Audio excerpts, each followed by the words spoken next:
네, 이번 시간은 16번째 시간입니다. 이번 시간부터는 드디어 통일왕국시대로 들어갑니다. 통일왕국시대에는 사울과 다윗과 솔로몬, 이 왕들이 활동하던 시기를 통일왕국시대라고 합니다. 이스라엘의 초대 왕 사울이 세워지고, 그다음 사울의 뒤를 이어서 하나님께서 다윗을 왕으로 세우시고 다윗의 아들 솔로몬이 왕위를 물려받습니다. 솔로몬의 아들 어리석은 르호보암 때에 그가 백성들을 섬기기보다는 백성들 위해서 지배하고 군림하려고 했기 때문에 결국 백성들의 마음을 잃어버리죠. 그래서 이스라엘이 북이스라엘과 남유다로 갈라집니다. 분단 왕국 시대로 넘어갑니다. 우리는 그 중에서 사울, 다윗, 솔로몬, 이 왕들이 활동하던 통일 왕국 시대를 먼저 살펴보도록 하겠습니다.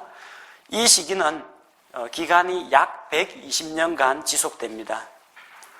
사울이 통치한 기간 40년, 다윗이 통치한 기간 40년, 솔로몬이 통치한 기간 각 40년 해서 모두 120년입니다.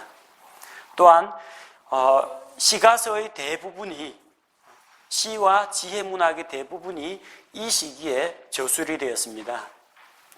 우리가 알고 있는 시편과 잠언, 전도서, 아가, 이 주된 저자가, 대부분의 저자가 다윗과 솔로몬, 그 이외에 다른 시편 기자들도 있고 다른 잠언 기자도 있지만 주된 그 기록자들이 다윗과 솔로몬이기 때문에 이 시기에 이런 시와 지혜 문학이 아주 발달합니다.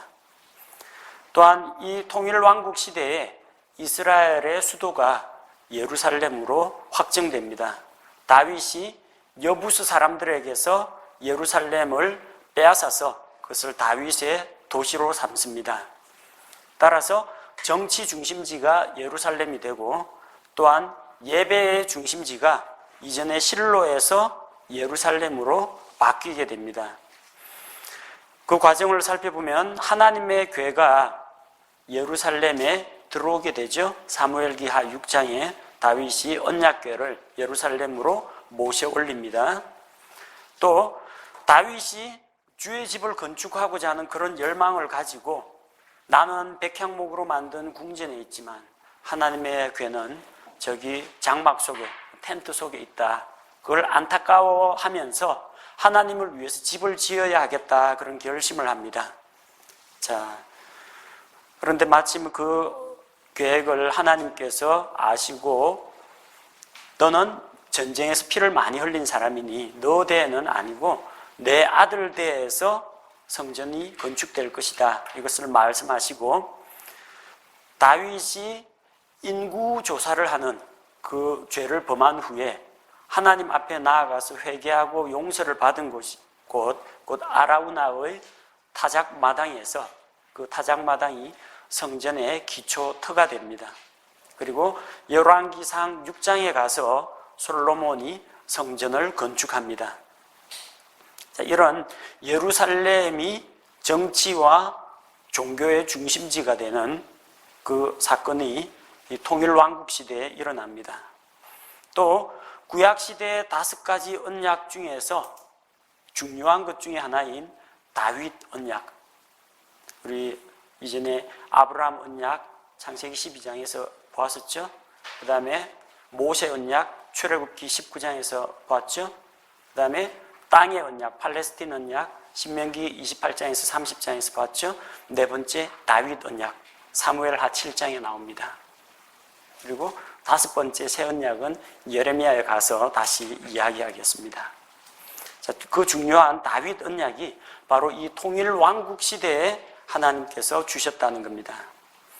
자, 왕정 시대 이전에는 이스라엘 백성들이 왕이 없이 그냥 사사들이 재판하던 그런 시대였는데 이제 드디어 왕정 시대로 접어들게 됩니다.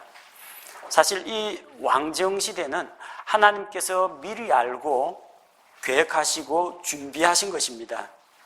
하나님께서는 왕정 시대가 올 것이라는 것을 미리 아시고 신명기 17장 14절에서 15절 보면은 너희가 만약에 그 땅에서 왕을 세우게 되거든 이렇게 하라 하고 지시사항을 주십니다.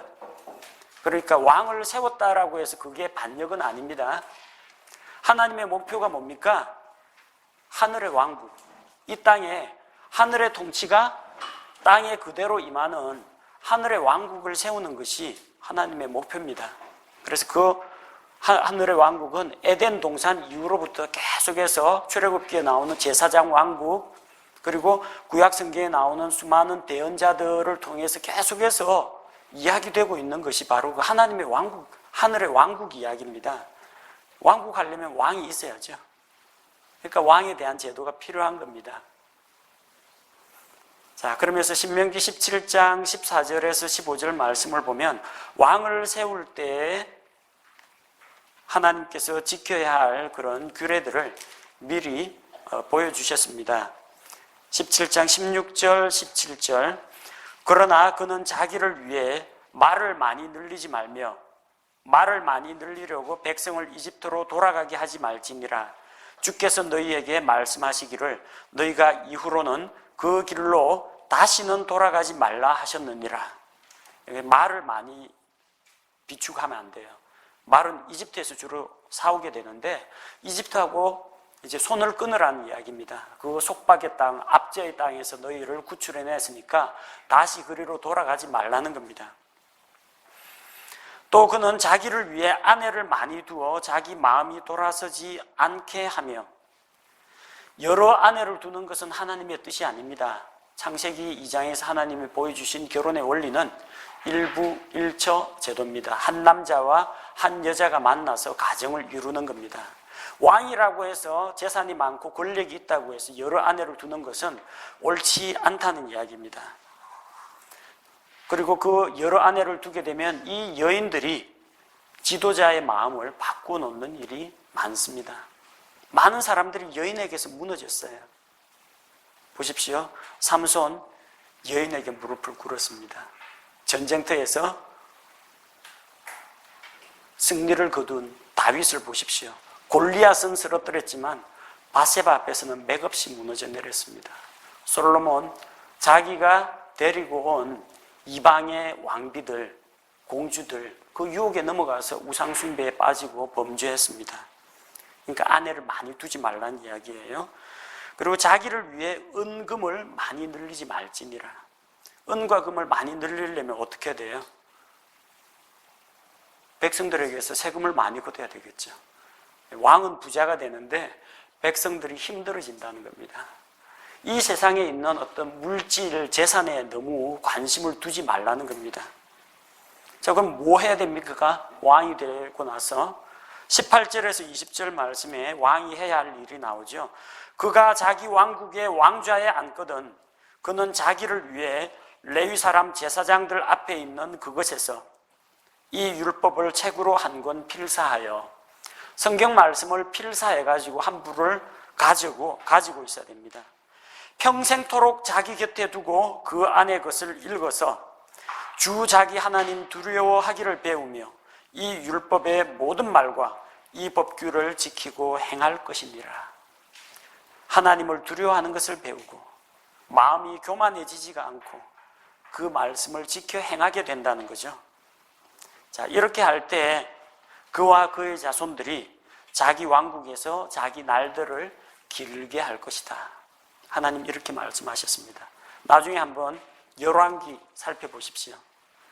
어떤 왕들은 40년, 50년 뭐 이렇게 오래오래 다스리는 왕이 있는가 하면 한두 달 만에 왕이 바뀌기도 합니다.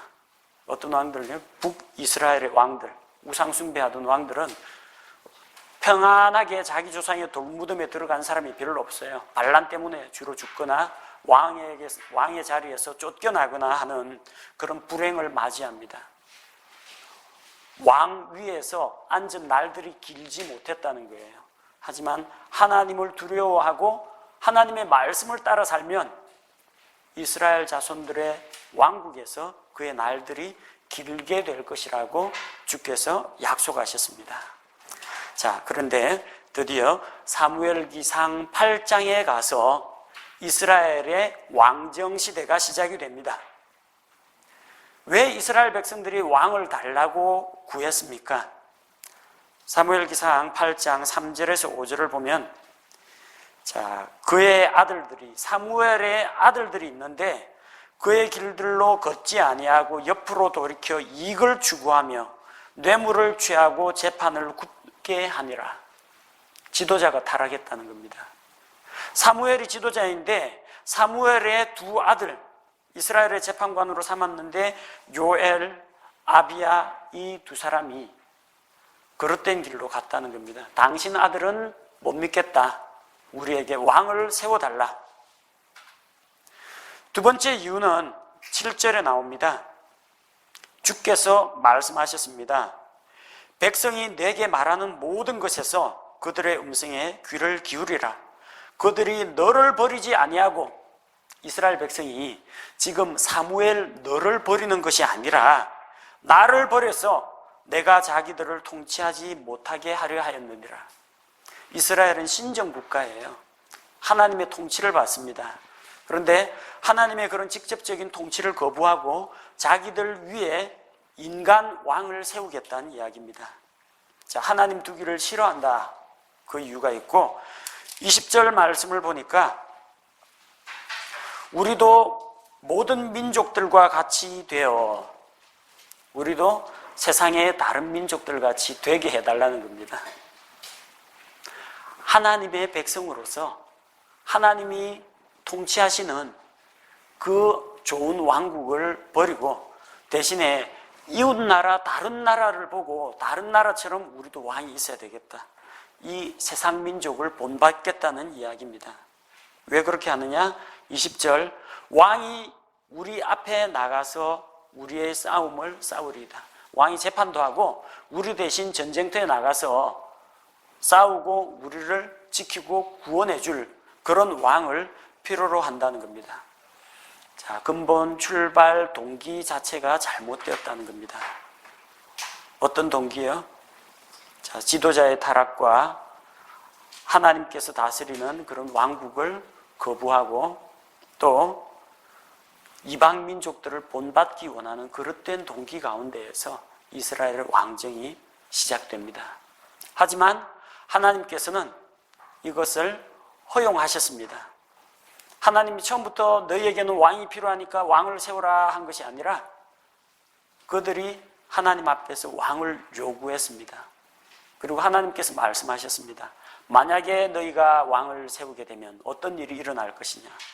너희들 가운데에서 세금을 받아들일 것이고 너희에게 부역을 시킬 것이고 너희 아들들을 전쟁터에 내보낼 것이고 또 왕의 일꾼으로 만들 것이고 너희 딸들은 왕을 위해서 음식을 만드는 일을 해야 하고 너희 가장 좋은 포도원, 너희 가장 좋은 올리브의 소출, 이것을 왕이 가져갈 것이다. 그런데도 이스라엘 백성은 그래도 좋습니다. 그래도 우리에게 왕을 세워주십시오 하고 왕을 구합니다. 자, 그래서 하나님께서는 그들의 선택을 존중하셨습니다. 첫 번째로 세운 왕이 사울입니다. 하나님께서 사울을 선택했습니다. 이 사울이라는 사람이 자기 아버지의 잃어버린 나귀를 찾으려고 사무엘을 만나러 갔습니다.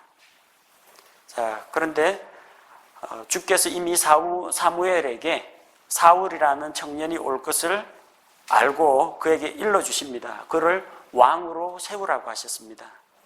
처음 그가 하나님 앞에 쓰임을 받을 때는 겸손했습니다. 사무엘이 하나님께서 너를 왕으로 세우신다는 말을 전했을 때 그는 나는 이스라엘 지파 중에서 가장 작은 지파 출신으로 베냐민 지파에 속해 있다는 겁니다. 베냐민 지파는 숫자가 적어요. 지난번에 사사기 마지막 장면 보셨죠? 마지막에서 동성애하는 자들을 옹호하고 숨겨준 그 베냐민 지파를 이스라엘의 나머지 지파들이 전쟁을 해가지고 남자 400명 말고는 거의 다 멸절됩니다. 그러니까 갑자기 숫자가 격감한 거예요. 가장 미약한 지파 베냐민 지파입니다. 또한 내 가족은 베냐민 지파의 모든 가족들 중에서 가장 작지 아니하니까. 자기는 작고 약한, 미약한 존재라는 겁니다. 그래서 감히 이 중책을 맡을 수가 없다라고 합니다. 자, 그런 이런 겸손한 마음을 또 하나님께서는 귀하게 보셨고, 실제로 왕을 세우려고 하는데 백성들을 다 모으고 제비를 뽑아가지고 보니까 기스의 아들 사울이라는 청년이 걸렸는데 사울이 어디에 있는지 안 보여요. 짐짝들 사이에, 물건들 사이에 이제 숨어 있는 거예요. 사람들 앞에 나타나기를 주저하고 정말 두렵고 조심스러워하는 그런 사울의 모습을 볼 수가 있습니다. 그래서 사무엘기상 10장 1절에서 라마에 있는 그 사무엘이 사울을 기름을 부어서 왕으로 세운다고 선포했습니다. 그 다음에 온 이스라엘 백성들을 미스바로 모은 다음에 사무엘기상 10장 24절에서 공식적으로 왕으로 그를 임명합니다. 근데 많은 사람들이 도대체 이 청년이 우리 이스라엘 사람들을 위해서 무엇을 할 수 있느냐? 우리는 신뢰할 수가 없다. 그러면서 그들이 각각 집으로 돌아가자 하면서 흩어졌습니다. 그런데 이스라엘 땅에 속한 요르단강 동편에 있는 야베스 길르앗 거민들이 암몬 족속의 왕 나하스로부터 핍박을 받았습니다. 그래서 이 암몬 족속의 공격을 받았는데 도움을 요청을 하죠. 그래서 사울이 백성들을 모아서 전쟁을 해서 암몬 족속을 물리치고 야베스 길르앗을 구출합니다. 왕으로서의 지도력과 또 전쟁 수행 능력을 그가 입증을 받습니다. 그래서 백성들이 그를 왕으로 존경하고 따르게 됩니다. 사무엘은 이제 사사로서의 직분은 내려놓습니다. 사사시대는 끝이 났고 왕정시대가 되었습니다. 대신 하나님의 말씀을 대언하는 그 대언을 계속합니다. 그러면서 사무엘기상 12장 14절과 15절 말씀을 보면은 너희가 만일 주를 두려워하여 그분을 섬기며 그분의 음성에 순종하고 주의 명령을 거역하지 아니하려면 너희와 또 너희를 통치하는 왕이 다 주 너희 하나님을 계속해서 따라야 하리라. 그러나 너희가 만일 주의 음성에 순종하지 아니하고 주의 명령을 거역하면 주의 손이 너희 조상들을 대적한 것 같이 너희를 대적하리라. 너희 왕과 이스라엘 백성들아, 오로지 마음을 다해서 주 하나님만을 믿고 섬기라는 것을 가르칩니다. 자, 그래서 정치에서는 물러납니다. 이스라엘 백성들의 신앙을 지도하는 일에 더 무게를 두고 활동을 하게 됩니다. 하지만 이 사울이라는 왕은 처음 시작은 좋았지만 점차 타락의 길을 걸어갑니다. 언제부터 그게 시작이 되느냐? 사무엘기상 13장에 보니까 블레셋과 전투를 해야 되는데 약속한 기한 안에 사무엘이 오지를 않는 겁니다. 백성들은 흩어지고 마음이 동요하니까 자기가 제사장의 직분을 행하려고 희생 헌물을 드리려고 합니다. 13장 10절에서 그가 번제 헌물을 드리기를 마치니까 그제서야 사무엘이 나타납니다. 그래서 여기에서 벌써 책망을 듣습니다. 왕은 왕으로서 임무를 해야지 이 제사 직분은 아무나 할 수 있는 게 아니라는 것을 이야기합니다. 또 사무엘기상 14장에 보면 자기의 아들 요나단을 죽일 것을 명합니다. 어떤 일이 있었느냐면 블레셋과 이스라엘이 대치하고 있는데 블레셋에게 패해가지고 백성들이 쭉 흩어졌습니다. 근데 사울의 아들인 요나단이 믿음으로 하나님께서 우리와 함께 하시면 우리가 가서 블레셋을 물리칠 수 있다. 그래서 자기의 병기를 관리하는 청년 하나를 데리고 가서 블레셋을 칩니다. 근데 그때 사울이 어떤 명령을 내렸느냐 하면 저주를 걸었어요. 내가 대적들에게 원수 갚을 때까지 해지기 전에 누구든지 음식을 맛보면 반드시 죽으리라. 아무것도 그래서 백성들이 먹지도 못하고 기진한 몸으로 싸워야 했습니다. 근데 그 맹세를 듣지 못했기 때문에 요나단은 땅에 흐르는 꿀을 먹었습니다. 자, 그래서 전쟁에서 하나님과 함께 활동하면서 승리로 이끈 이 요나단에 대해서 사울은 죽이려고 합니다. 자기가 한 말이 있기 때문에. 그래서 이스라엘의 승리와 또 하나님께서 함께 하신 그런 역사보다도 자기가 입으로 낸 그 말을 더 높이 두고 있었다는 걸 알 수가 있죠.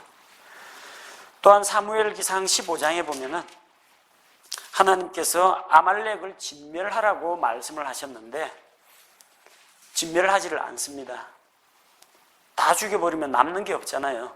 전쟁을 해서 뭔가 건지는 게 있어야 되니까 다 죽이지 않고 아말렉의 왕 아각을 포로로 잡아가지고 옵니다. 개선 장군이 돼가 적군의 왕들을 잡아오는 그런 영광을 자기가 취하려고 아각을 죽이지 않고 산채로 끌고 옵니다. 또 그들이 가지고 있는 그런 재산들 가운데에서 양이나 소나 낙이나 그 가운데서 병들고 약한 것들은 죽이고 살찌고 품질 좋은 것들은 전부 다 가지고 왔어요. 뭐라고 변명합니까? 하나님께 드리려고. 나 먹으려고 한 게 아니고 하나님 드리려고 그런 변명을 합니다. 그때 대언자를 통해서 하나님께서 책망을 하시죠. 사무엘이 말합니다. 주께서 주의 음성에 순종하는 것만큼 번제 헌물과 희생물을 크게 기뻐하시나이까. 보소서, 순종이 희생 헌물보다 낫고 귀를 기울이는 것이 순양의 기름보다 나으니 거역하는 것은 마술죄와 같고 완고한 것은 불법과 우상 숭배와 같나이다. 왕이 주의 말씀을 버렸으므로 그분께서도 왕을 버려 왕이 되지 못하게 하셨나이다 하더라. 하나님으로부터 이런 엄청난 책망을 받았습니다. 사울이 어떻게 합니까? 회개했습니까? 24절에 보니까 내가 죄를 지었나이다. 그걸로 끝이에요. 제가 잘못했습니다. 이거는 죄에 대한 단순한 시인이고 인정일 뿐입니다.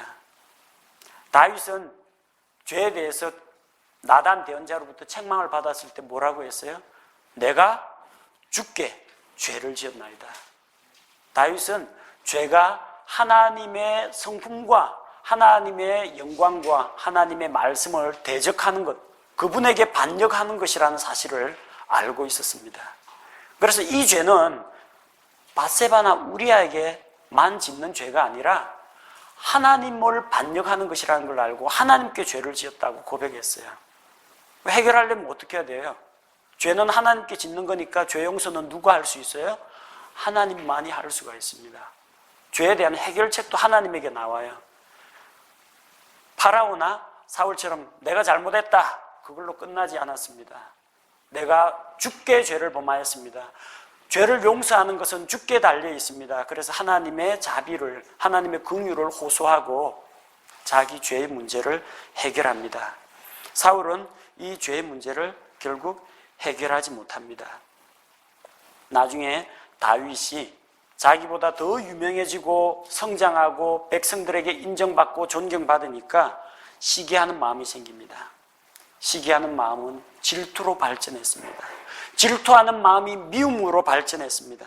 그 미워하는 마음이 분노로 발전해서 다윗을 죽이려고 합니다. 그가 분노에 사로잡혀 있을 때 악한 영의 영향을 받았습니다.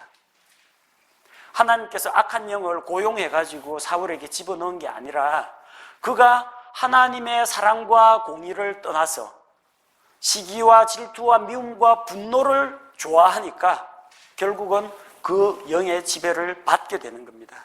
악한 영의 영향을 받아가지고 그는 다윗을 창을 던져가지고 죽이려고 합니다. 그리고 자기 아들 다윗을 위해서 변호하는 요나단도 죽이려고 합니다. 다윗에게 도움을 주었다는 그 사실 때문에 제사장들을 모두 다 죽여버립니다. 또한 그는 부리는 영을 가진 이 무당 여자에게 가서 자기가 앞으로 어떻게 될 것을 묻기 위해서 이 여인을 찾아갑니다. 그래서 악령들과 접촉을 시도합니다. 물론 하나님께서 악령을 불러 올리려고 하는 그 무당 여인의 시도를 무산시켜버리고 진짜로 사무엘을 데려와서 보여주시고 그에게 일어날 미래 일들을 하나님께서 경고의 말씀으로 들려주십니다. 결국 그는 전쟁터에서 아들과 이스라엘 많은 군사들과 함께 죽게 됩니다. 자, 이 사울이라는 사람은 마지막으로 자기 칼 위에 엎드려져 죽는 대목이 또 나오고요. 또 죽기 전에 이 부리는 영을 가진 여인하고 이 접촉해가지고 악령하고 이 대화를 하고 뭔가를 물어보려고 했잖아요. 이런 중대한 죄를 저질렀습니다. 그럼 사울은 구원을 받았을까요? 못 받았을까요? 구원을 받았을까요? 못 받았을까요? 사무엘 대언자가 나타나서 하는 말씀이 있죠. 내가 내일 전쟁터에서 죽어가지고 나와 함께 있을 것이다. 사무엘이 어디에 있는지만, 사무엘이 지옥에 갔어요? 나곤에 갔어요? 나곤에 갔죠. 너도 나와 같이 있을 것이라고 했으니까 사울과 요나단 역시 죽어서 나곤에 갔다라는 것을 알 수 있습니다. 이렇게 많은 죄를 저질렀어도요, 구원받는 것은 하나님의 은혜로우신 그 초청과 하나님의 그 말씀과 그 은혜의 부르심에 대한 나의 믿음, 은혜와 믿음으로 구원을 받습니다. 하나님, 나 그 부리는 영 지닌 여인 안 찾아갈 테니까 구원해 주십시오. 하나님, 저 나쁜 일 안 할 테니까 구원해 주십시오. 하나님, 저 착한 일 많이 했으니까 구원해 주십시오. 이게 아닙니다. 구원은 행위에서 나는 것이 아니라 은혜로 믿음을 통해 받는 것입니다. 사울에게서 하나님의 영이 떠나갔습니다. 이걸 가지고 성령께서 떠나셨다, 하나님에게 버림받았다, 이런 식으로 생각하면 안 됩니다. 구약시대의 성령은 이 생명을 주고 그가 거듭나게 하고 예수 그리스도의 몸 가운데로 연결시키는 그런 성령님이 아니시고요, 사역을 위해서 임재하신 성령님입니다. 그래서 그 사역의 목표가 달성이 되거나 이 사역자가 거부해버리거나 죄를 짓거나 그러면 그때는 떠나가시는 거예요. 사울에게서 하나님의 영이 떠나가셨다. 이제는 하나님께서 사울이라는 사람을 사용하지 않으신다, 거기까지만 생각하시면 됩니다. 하나님의 영이 떠났으니까 사울은 구원이 취소됐다, 지옥 갔다, 그렇게 생각하시면 안 됩니다. 사울 다음을 이어서 다윗이 왕이 됩니다. 자, 그는 목자 출신입니다. 베들레헴에서 양을 치는 목자로 있다가 사무엘에게서 기름 부음을 받습니다. 자기 형들이 있었지만 그는 막내 아들로서 기름 부음을 받았어요. 첫 번째, 자기 집에서 1차로 기름 부음을 받습니다. 그리고 사울에게 악한 영이 임했을 때 누군가가 이 하프를 연주해서 하나님을 찬양하면 좋겠다고 해서 이 악기를 잘 연주하는 사람을 데려오라고 했는데 이 음악가인 다윗을 불러다가 하프를 연주해서 왕을 낫게 했습니다. 이 성경에 이런 기록은 딱 한 번 나옵니다. 그러니까 음악 연주하면 사람이 병 낫는다, 그렇게 믿으시면 안 됩니다. 일반화시키면 안 돼요. 음악 가지고 병이 낫다라는 건 여기 한 번 나와 있어요. 그것도 악기의 선율이라든지 뭐 아름다운 곡을 통해서 나온 게 아니에요. 하나님을 찬양하고 이런 좋은 음악이 그만큼 그 사람의 그런 정신을 그 걱정과 번뇌와 분노에서 좀 해방시킬 수 있다, 그런 것으로 생각을 하셔야지, 음악을 연주하면 마귀가 무서워서 도망을 가고 그런 식으로 생각하면 안 됩니다. 음악을 누구보다도 잘 알고 있는 존재가 루시퍼입니다. 자, 그리고 또한 이 다윗의 모습은 사무엘기상 17장에서는 용사로 나타납니다. 무린매를 던져가지고 거인 골리앗을 물리쳤습니다. 하지만 그런 많은 공로가 있음에도 불구하고 사울에게 쫓기는 신세가 됩니다. 사울은 그를 죽이려고 하지만 그는 2번이나 사울을 죽일 수 있는 기회가 있었지만 참고 그를 살려줍니다. 그는 하나님의 절대 주권을 믿었고 하나님께서 자기를 왕으로 세워주실 때를 잠잠히 기다리고 있었던 것입니다. 그렇게 기다린 결과 마침내 그는 헤브론에서 유다 사람들에 의해서 왕으로 기름 부음을 받았습니다. 이게 두 번째 기름 부음 받은 겁니다. 그 당시에 이제 북이스라엘을 사울의 후손들, 유다 지파를 제외한 나머지 지파들은 이스보셋이 다스리고 있었죠. 그런데 이제 이 둘을 합치자 그런 제안이 들어와 가지고 결국 마침내는 이스라엘 모든 지파가 다윗을 왕으로 믿고 따르게 됩니다. 그래서 사무엘기하 5장 3절에 이스라엘 모든 지파가 다윗을 기름 부어 왕으로 삼습니다. 이게 세 번째 기름 부음 받음입니다. 자, 사무엘기하 5장에서 그는 예루살렘을 여부스 사람들로부터 빼앗았습니다. 자, 그래서 그 예루살렘을 정치와 종교의 중심지로 삼았고 기럇 여아림에 있던 그 실로에 있던 하나님의 언약궤를 예루살렘으로 가지고 올라옵니다. 그리고 사무엘기하 7장 8절에서 16절에는 하나님께서 다윗에게 다윗 언약을 주신 사실이 기록되어 있습니다. 다윗은 생각하기에 나는 백향목 궁전에 있지만 하나님의 궤는 저 장막 안에 있다. 그래서 내가 하나님을 위해서 집을 건축하겠다 생각했는데 하나님께서는 내가 너를 위해서 집을 세워주마 하고 다윗에게 언약을 주십니다. 그래서 사무엘기하 7장 12절 이하에 보면 내 날들이 차서 내가 내 조상들과 함께 잘 때에 내가 내 뱃속에서 나올 자 곧 내 뒤를 이을 내 씨를 세우고 그의 왕국을 굳게 세우리니 그는 내 이름을 위해 집을 건축할 것이요 나는 그의 왕국의 왕좌를 영원토록 굳게 세우리라. 그는 했는데 이 그는 역사적으로는 단순하게 솔로몬입니다. 다윗의 아들 솔로몬이 성전을 건축했기 때문에. 하지만 여기에는 미래에 대한 예언적인 내용이 포함되어 있습니다. 왜냐하면 그의 왕국의 왕좌를 영원토록 굳게 세운다고 했잖아요. 솔로몬의 왕좌가 영원합니까? 영원하지 않았어요. 쪼개져 가지고 북이스라엘 남유다로 갈라졌습니다. 그럼 북이스라엘이 영원했습니까? 아시리아에게 멸망당했습니다. 남유다는 바빌론 왕국에 의해서 멸망당했습니다. 바빌론 포로에서 돌아오니까 저기 그리스가 쳐들어오고 로마가 쳐들어오고 로마의 압제하에서 보내야 했고 우리 주 예수님 활동할 때 로마 지배하에 있었습니다. 이스라엘에 왕이 없었어요. 왕권도 없었습니다. AD 70년경 로마 장군 타이터스가 예루살렘 완전히 점령하고 함락시켰고 이스라엘은 온 땅이 흩어져 사는 사람들이 되었습니다. 지금 이스라엘 팔레스틴 땅으로 돌아왔죠. 그럼 지금 이스라엘의 다윗의 자손인 어떤 사람이 왕으로서 다스리고 있습니까? 아닙니다. 그러면 여기 13절을 보면 영원토록 굳게 세우리라 이 말씀은 아직 이루어진 게 아니라는 겁니다. 그 영원한 왕국은 예수 그리스도께서 이 세상에 지상재림 하셔서 이 땅에 천년 왕국을 세우실 때 그때 실현될 이야기입니다. 그래서 16절 말씀처럼 내 집과 내 왕국이 내 앞에서 영원히 굳게 서고 내 왕좌가 영원히 굳게 서리라. 이 말씀은 천년 왕국에 가서 이루어집니다. 이거 이루어지려면 어떻게 해야 돼요? 이스라엘 민족이 망하면 안 돼요. 이스라엘 민족이 백성이 아브라함의 씨들이 살아남아야 합니다.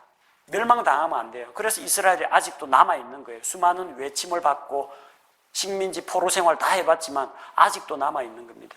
또 이거 하려면 반드시 이스라엘이 땅이 있어야 됩니다.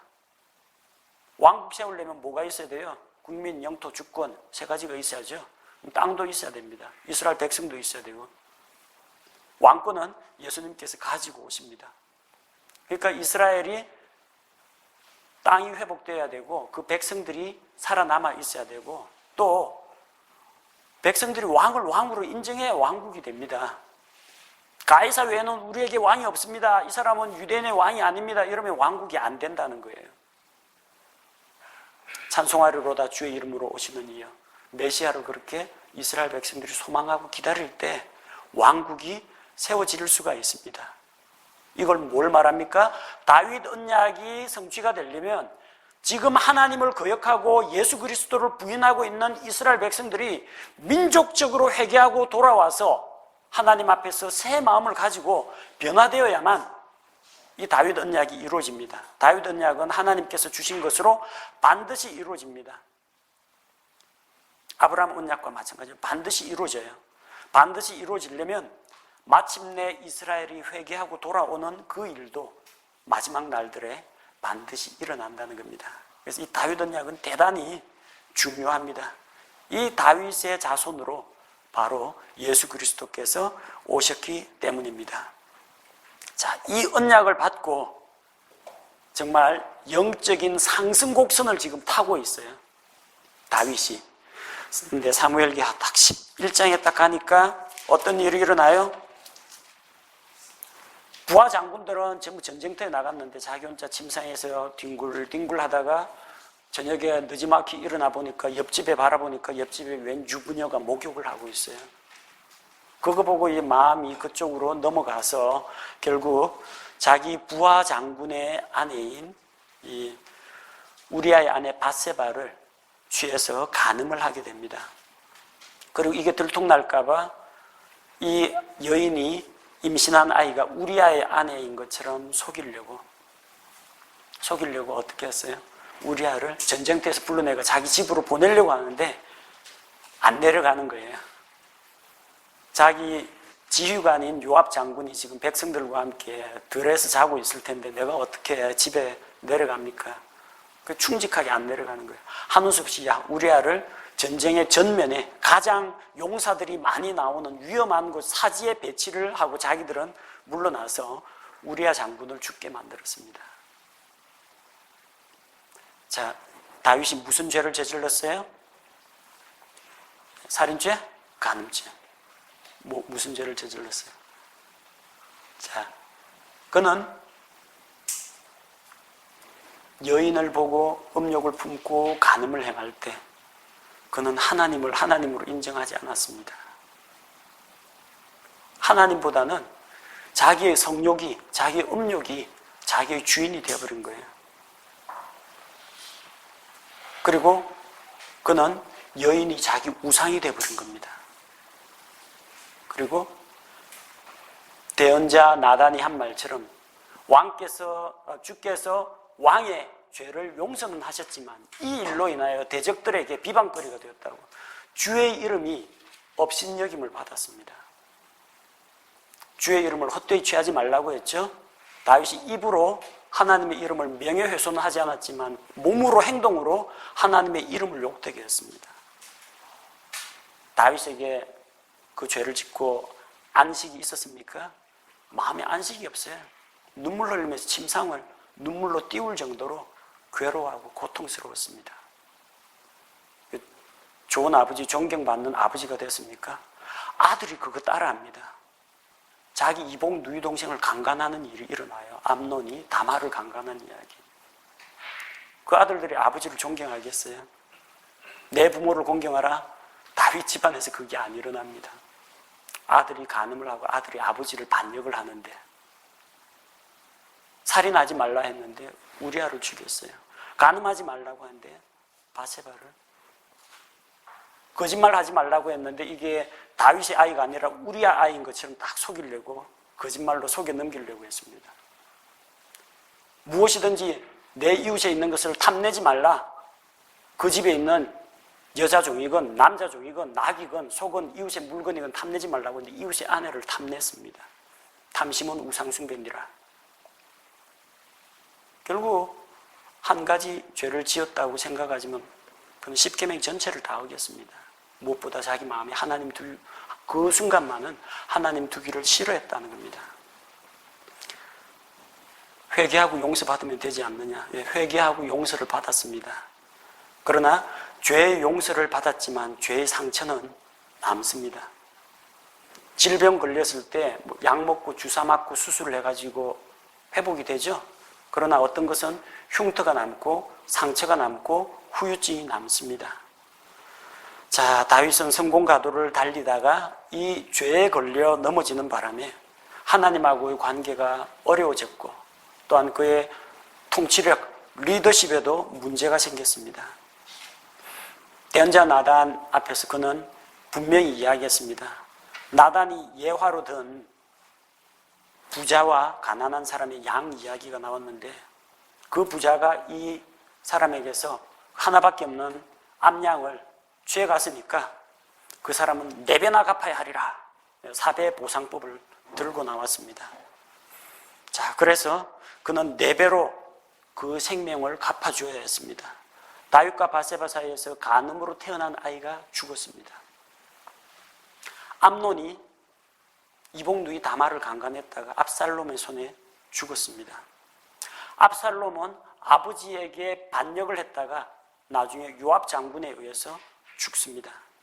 또 왕위 계승 쟁탈전 하다가 아도니아가 솔로몬을 제치고 왕이 되려고 하다가 결국 아도니아가 죽임을 당합니다.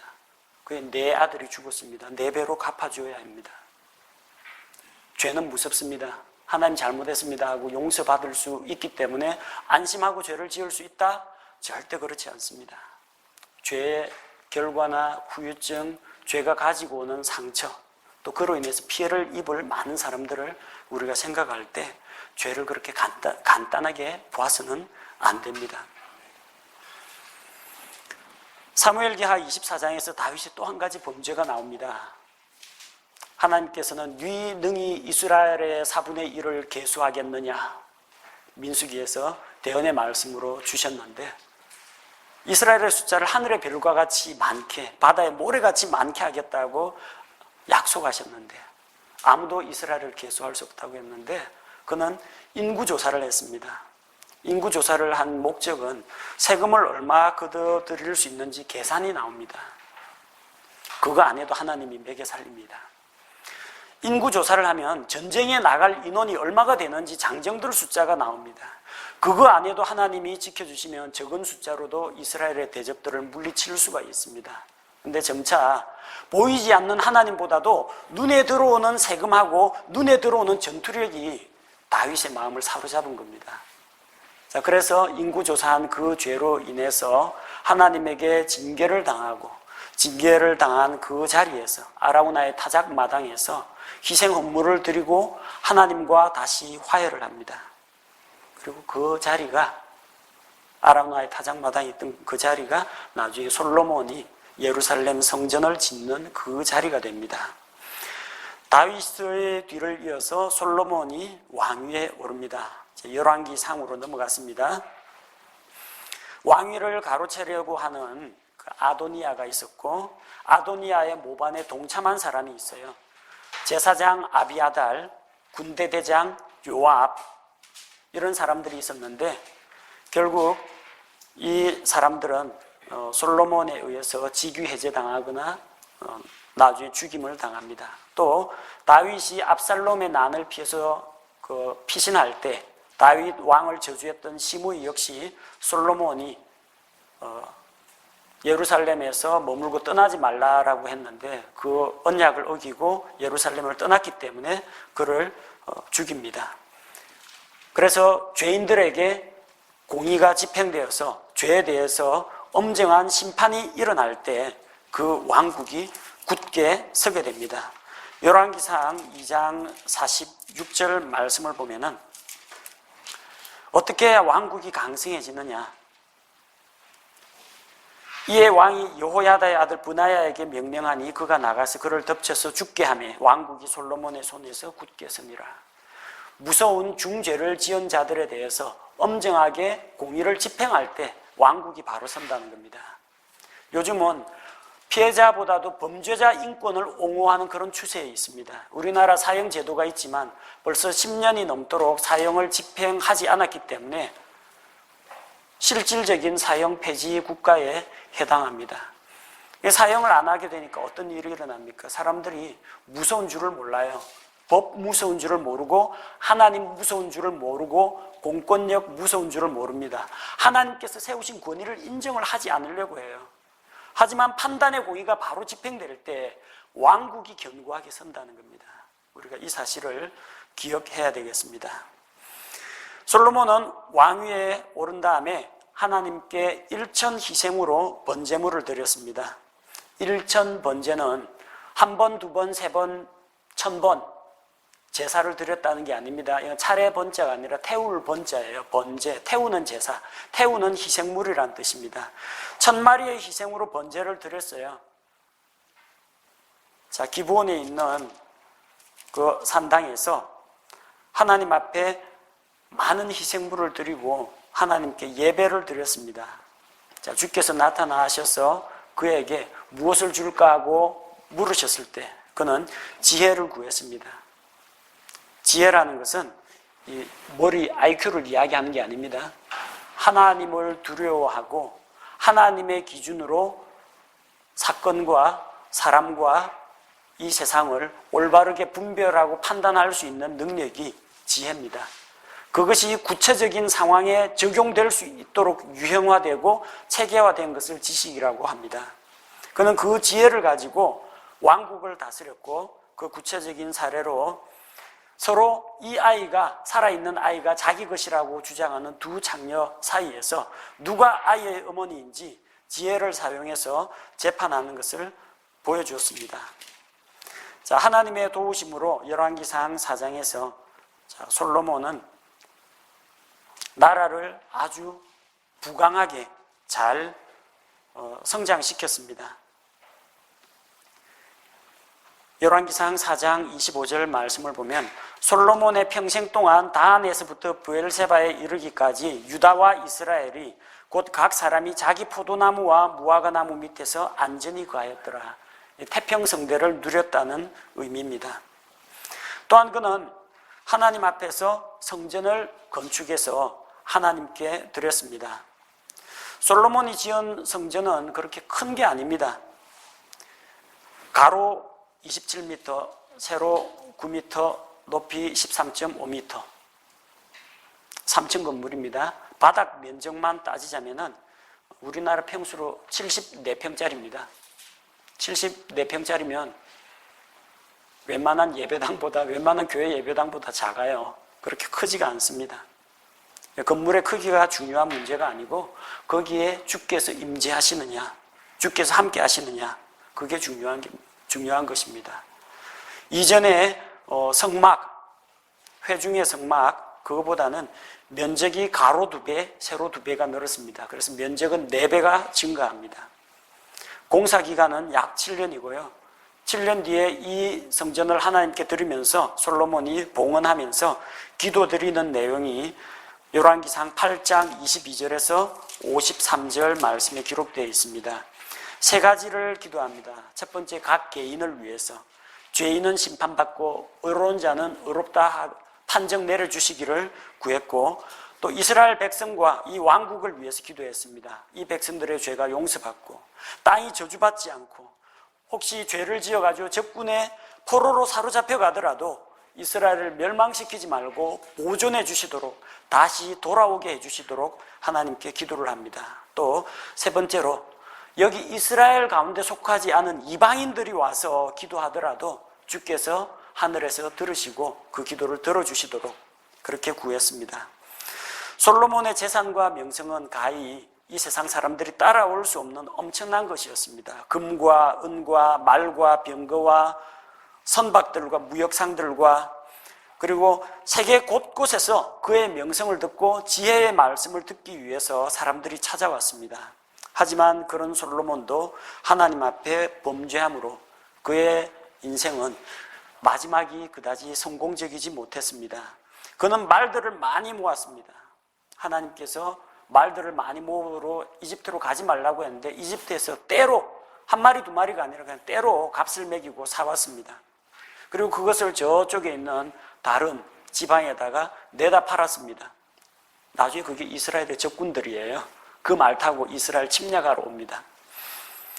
또 은과 금을 흔하게 만들었습니다. 그 은과 금을 만들려면 백성들이 엄청나게 고생해야 됩니다.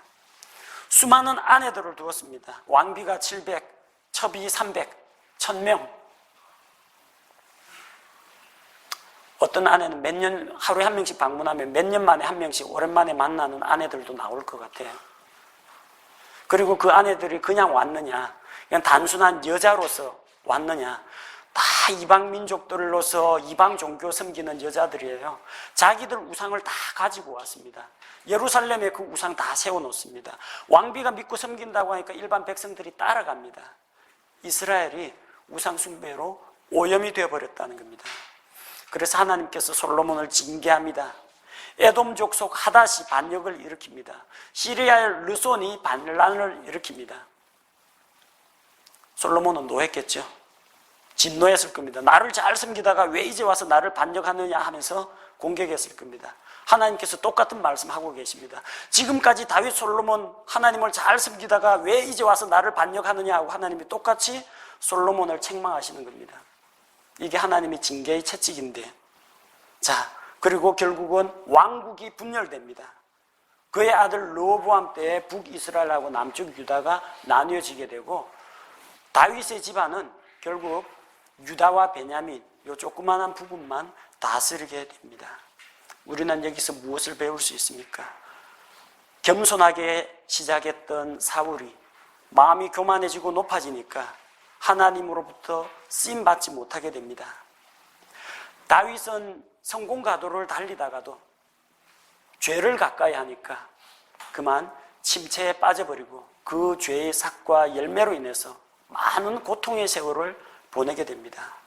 솔로몬은 하나님의 지혜와 부귀영화가 극에 달했지만 결국 그 마음이 하나님을 떠나니까 왕국이 몰락의 길로 간다는 겁니다. 한 사람이 중요합니다. 여기 있는 여러분 한 사람 한 사람이 사울, 다윗, 솔로몬처럼 중요합니다. 여러분 한 사람이 죄를 범하면 그걸로 끝나지 않고 여러분의 가정과 소속한 단체와 국가와 민족이 위태로워집니다. 반면에 여러분 한 사람이 하나님께 헌신하고 순종할 때 그 한 사람을 통해서 하나님께서는 많은 일을 하실 수가 있습니다. 예수 그리스도 한 사람께서 순종하심으로 말미암아 수많은 사람이 구원에 이른 것처럼 우리 한 사람이 정말 하나님 앞에 소중하다는 것을 알고 하나님을 두려워하고 죄를 멀리해야 하겠습니다. 두 번째 시간은 여기서 마치겠습니다.